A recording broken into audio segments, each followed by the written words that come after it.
Welcome to the Metaverse. My name is Catherine Matisse. I'm the Director of Industry and Market Trends at the Canada Media Fund. We're here to have a little discussion about the Metaverse in the Metaverse. And I found the perfect person to answer all our burning questions. His name is Harold Dumur, President and CEO of OVA, an immersive technology company based in Quebec. Let's go.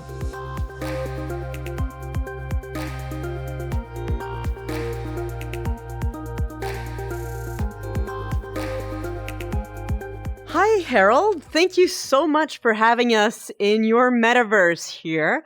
Very comfy, I have to say. Very nice setting. Thanks. Very Welcome. lovely. Tell me, what is the metaverse? What's your definition? So today, both of us are living in what we call the universe. But in this kind of virtual world that we live in, it's all virtual. So that is the metaverse, being through our avatar there without being there and being connected between each other in some way. We can even, as you can see, do a high five. So let's try it. Here you go. Yeah, and we are sitting on our real chair, but in those virtual chair at the same time. This is why we can be sitting there. Very COVID friendly. And the only thing is that this is something we can do, having some warmth from the fire. This is still you're all sitting yourself. So yeah, this is the metaverse. Welcome. Thank you so much. We feel like we've been hearing so much about it in the past few months, in the past year, but it's nothing new, is it? Oh yeah, I mean, there was Second Life. Even before, there was a book called Snow Crash, where you can hear the term metaverse for the first time. So it's in the 90s, right? Exactly. Yeah, you know your stuff. Yeah, totally in the 90s. And that just come together because technology today are converging. They all come at this point of intersection in time, and with the evolution of computers, of internet speed. So we can, just not have the voice only. Now we have voice, we have avatar, we have polygons. Polygons create 3D, create table that I can move seamlessly around us. I can even, go up my chair, move over there, grab this little candle and put it back on the table. There is physics. All that it looks heavy. Because, I'm building some muscle here right now.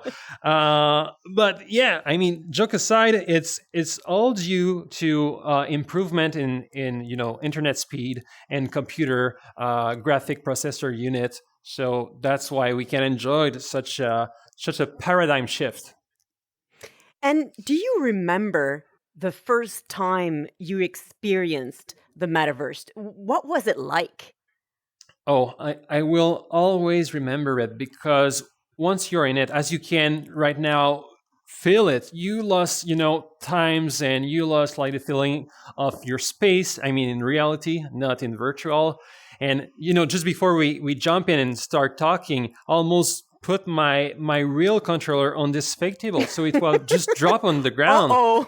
Yeah, and that's bad news. But going back to your question about this first experience, I remember when I was younger, and my parent came from back work with big, cardboard that got the everything inside it. We take them and we build house with them by cutting, holes. We make doors, we make windows.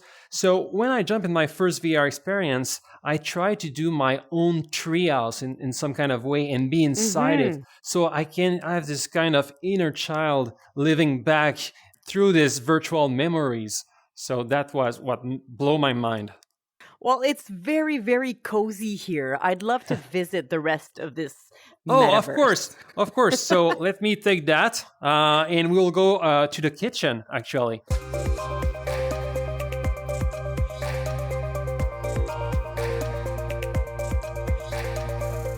So I'm gonna turn on this little body. It will change to red because it's hot. So be careful. Don't put your virtual ends there. Of course. No. We don't want anyone to be hurt. And I'm gonna put it there.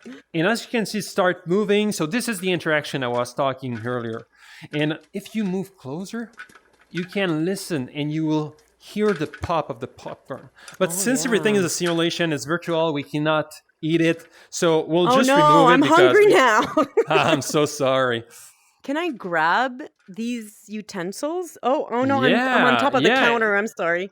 Let me No, just no worry. I will clean everything up after that. Yeah, you can grab everything you want that is here. It's virtual, but actually, come over here. I will give you that. This is bigger to Oh, be grabbed. Yeah, I c- you see, oh, we there can you go. share. All right. Yeah, yeah, Enjoy popcorn. yeah. Popcorn and yeah, voila. The next thing I can show you is outside because here is like real life, but outside it's a magic world. So, we're in this beautiful setting in the metaverse to talk about the metaverse. A lot of people considered the web to be a joke in the beginning, something that would never last. What do you tell people who think the same thing about the metaverse?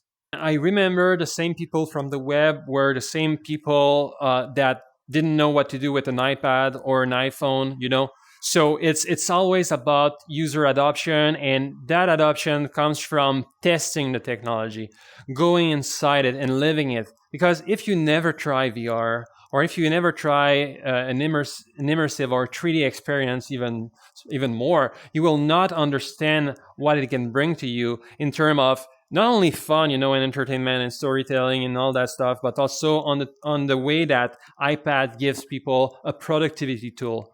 I think that this is also the perfect productivity tool for, prototyping, engineering work, training, because, right now we are all surrounded by virtual reality. So we are really focusing on what we see. We are not distracted by our phone. We're not distracted by our tab or screen or ding dong or whatever that's going to pop in front of our eyes. So the attention level is up the roof, is 92% actually. You're right. And when you You're look to right. a PowerPoint, it's 46%. So that's also something to take in consideration. When you think about the future of the metaverse, of OVA, what's your biggest dream? What makes you get up in the morning?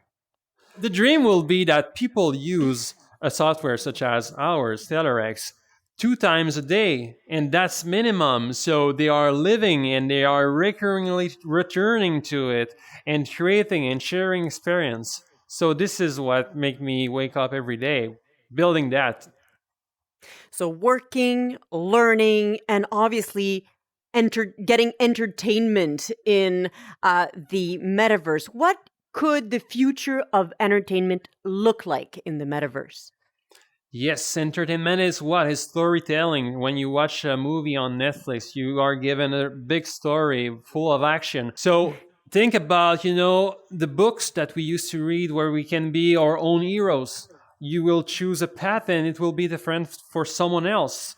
And it's the same thing that entertainment will be touched and changed by that. If I decide to go on the door that is on the right, I will live another experience, maybe an experience that is created by an AI and it is created just for me. Nobody else in the world, in those billions of humans, will have the same experience as me, even if they select the same door. So this is how everything will change. That's the paradigm shift there.